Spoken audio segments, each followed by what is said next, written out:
सल्लल्लाहु अलैहि वसल्लम कहना तो हदीस पाक से साबित है। बाकी अंगूठा चूमने का हुक्म अल्लाह के रसूल सल्लल्लाहु अलैहि वसल्लम ने नहीं दिया।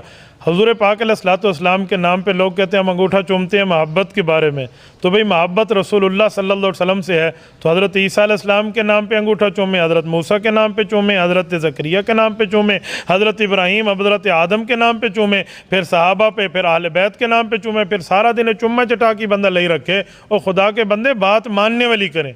कुछ लोग कहते हैं अबू बकर सिद्दीक रज़ी अल्लाह अन्हु ने चूमा था, बाबा उसकी सनद ज़ईफ़ है, उसकी सनद बाज़ लोग कहते हैं उसकी सनद ही नहीं है। अगर ज़ौफ़ जितना मौजूद है, ज़ईफ़ रिवायत है, उससे इस्तिदलाल नहीं हो सकता। ऐसी बातों से उठा कर क्या मतलब है। एक बंदे ने कहा जी फ़लाँ बुज़ुर्ग ने लिखा भाई अंगूठा चूमना जायज़ है, तो मैंने कहा जी किस लिए, कहते हैं उसने कहा ये लोगों का तजर्बा और टोटका है, तो मैंने कहा बतौर टोटका चूमे तो जायज़ है, कोई नहीं मसला, लोग अपने बेटे को चूमते हैं, बाकी मामलात हैं तो जायज़ है। लेकिन आप इसको फिर शरीयत का हुक्म ना समझें, भाई शरीयत का हुक्म समझ के चूम रहा हूँ, फिर इसका शरीयत से ताल्लुक़ नहीं होगा, टोटकेबाजी से इसका ताल्लुक़ जो बनेगा।